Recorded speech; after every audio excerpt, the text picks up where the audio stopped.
Hello friends, आप सभी का फिर से एक बार स्वागत है मेरे इस यूट्यूब चैनल में। आज हम देखने वाले हैं कि ये ऑप्शनल फ्यूचर ट्रेडिंग क्या है। तो थोड़ा और डिटेल में हम समझेंगे आज क्या है। तो इस वीडियो में आपको क्या मिलने वाला है। सबसे पहले आपको मिलने वाला है मार्केट के बारे में।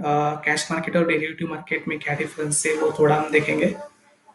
फिर हम देखेंगे कि कैश मार्केट और डेरिवेटिव मार्केट में किस तरीके से ट्रेडिंग करते हैं।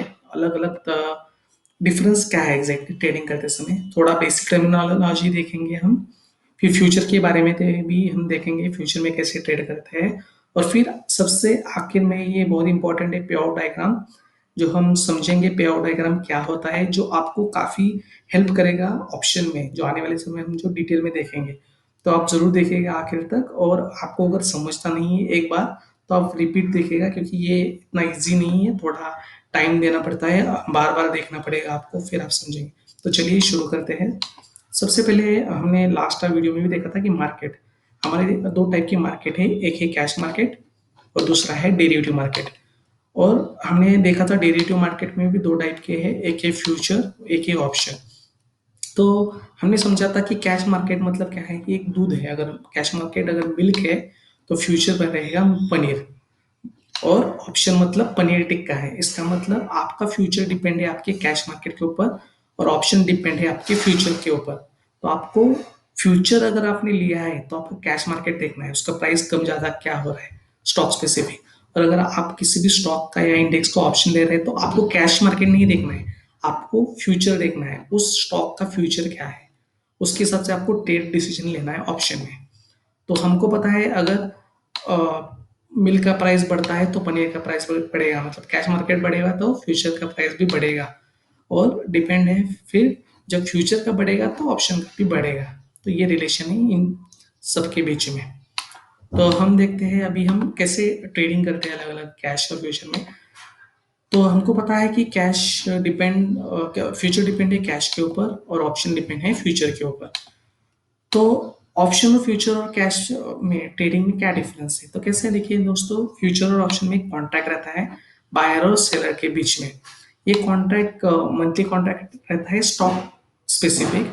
स्टॉक में अगर हम ट्रेड करते हैं फ्यूचर और ऑप्शन में, और अगर हम बैंक निफ्टी और निफ्टी में करते हैं तो वो वीकली कॉन्ट्रैक्ट भी रहता है, जो वीक के थर्सडे को एक्सपायर होता है। और ये स्टॉक का जो कॉन्ट्रैक्ट रहता है फ्यूचर ऑप्शन का, वो एट उस महीने के आखिरी वाला जो थर्सडे रहता है वहां तक कॉन्ट्रैक्ट वो आपका वैलिड रहता है। तो देखिए, अगर हम कैश में, अगर हम एसबीआई अगर हम बाय कर रहे हैं डिलीवरी बेसिस पे ऊपर, तो हम ये हमारे ऊपर डिपेंड रहता है, हम एक शेयर खरीदे या 100 खरीदे या कितना हमें 1000 खरीदे। तो वो रहता है, अगर सपोज एसबीआई का जो शेयर है अभी 300 रुपये में ट्रेड कर रहा है, अगर हम एक लेते हो तो 300 रुपये देंगे।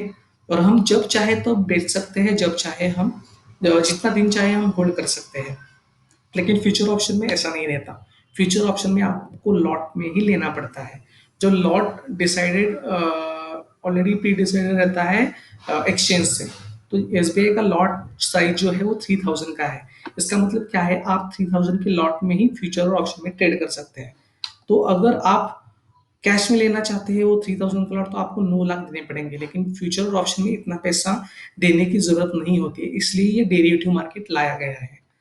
और ये कॉन्ट्रैक्ट आपका वैलिड सिर्फ 1 महीने तक रहेगा, यहाँ पे आप जितना दिन चाहे उतना दिन तक होल्ड करके रख सकते हैं। तो यही डिफरेंस है कैश मार्केट ऑफ के और डेरिवेटिव मार्केट में।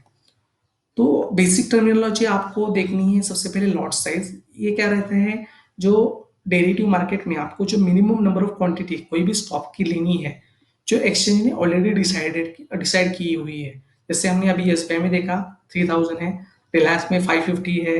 ऐसे ही अलग अलग जो 145 शेयर्स है जिसमें आप फ्यूचर और ऑप्शन में ट्रेड कर सकते हैं, उसकी हर एक की लॉट साइज अलग अलग रहती है। फिर मैच्योरिटी, मैच्योरिटी मतलब क्या रहता है कि उस कॉन्ट्रैक्ट की एक्सपायरी, जो बायर और सेलर रहेगा उसकी एक्सपायरी कब है। जैसे मैंने बताया था स्टॉक स्पेसिफिक एक्सपायरी मंथली रहती है, जो उस महीने के थर्सडे को, लास्ट थर्सडे जो रहता है वहां पे क्लोज रहती है, एक्सपायरी खत्म होती है।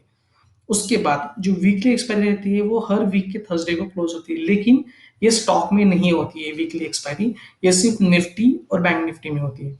दूसरा है टर्मिनोलॉजी मार्जिन। अभी आपको पता है मार्जिन मतलब आपने हमने अभी देखा जो एसबीआई अगर मेरा 3000 का लॉट लेना है तो मुझे 9 लाख देने पड़ते हैं, लेकिन वही अगर मैं फ्यूचर में खरीदता तो मुझे 1,80,000 में मतलब 20% ऑफ जो इन्वेस्टमेंटेबल अमाउंट है उतने में ही मुझे वो मैं बाय कर सकता हूँ फ्यूचर में। तो यही रीजन है कि डेरिवेटिव मार्केट में कम पैसे में आप ज्यादा प्रॉफिट कमा सकते हैं।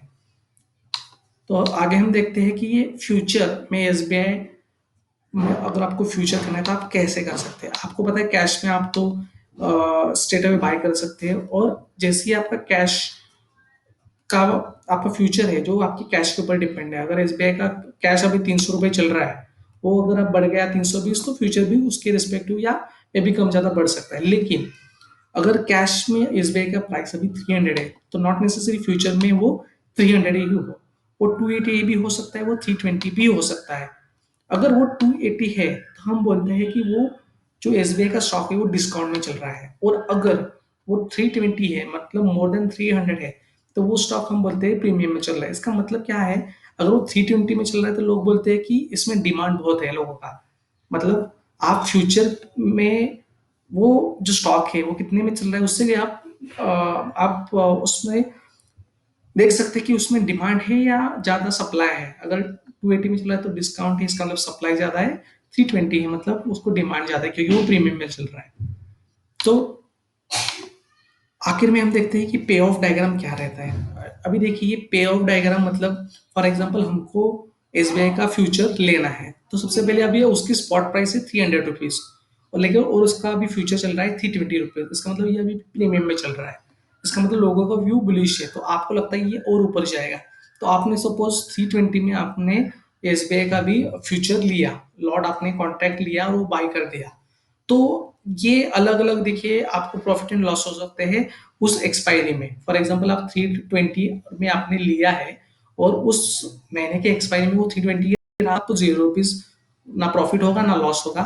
अगर वो आपके फेवर में जाता है 330 होता है तो आपको 10 रुपये पर शेयर होगा, 340 जाता है तो 20, वैसे ही 350 अगर फ्यूचर का प्राइस जाता है तो 30 रुपये होगा। वैसे ही अगर वो 320 के नीचे आता है तो आपको नुकसान होगा 10 रुपए का, 300 जाता है तो 20 रुपए का नुकसान होगा, 290 होता है तो 30 रुपए का नुकसान होगा।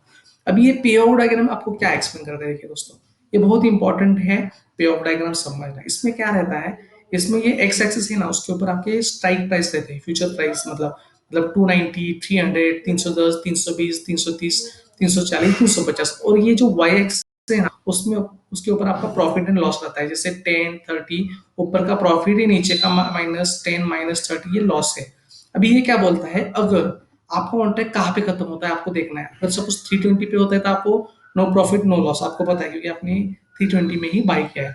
अगर आपका जो एक्सपायरी में 340 जाता है तो ये दिखाएगा आपको कि 20 रुपीज का आपको प्रॉफिट होगा। अगर 350 जाता है तो 30 रुपीज का होगा। नीचे उल्टा आता है 310 तो आपको 10 रुपए का लॉस होगा, 290 में आता है तो 30 रुपए का लॉस होगा। तो ये डायग्राम आपको हेल्प करता है कि आपकी एक्सपायरी कौन से प्राइस पे होती है, स्ट्राइक प्राइस पे, तो वहां पे आपको प्रॉफिट होगा या लॉस होगा वो कितना होगा। ये तो एक सिंपल सिंगल स्टॉक था इसलिए इजी है समझना। लेकिन जब आप स्पेड में काम करते हो मतलब कुछ बाय करते हो कुछ सेल करते हो, जैसे ऑप्शन में जो स्ट्रेटेजीज रहती है वो ऐसे ही कॉम्बिनेशन ऑफ 3-4 स्ट्रेटेजीज रहती है, तो उस टाइम ये जो आपको पे आउट डायग्राम है वो समझना काफी इंपॉर्टेंट है। तो ये आपको हेल्प करेगा काफी, इसलिए ये बेसिस के पे आउट डायग्राम का। तो होप हम आगे भी और डिटेल में देखेंगे जब हम ऑप्शन की स्ट्रेटेजीज देखेंगे। तो इतना ही था आज के लिए। तो अ, मिलते हैं अगली वीडियो में। तो तब तक के लिए bye bye, take care and thanks for watching. Bye.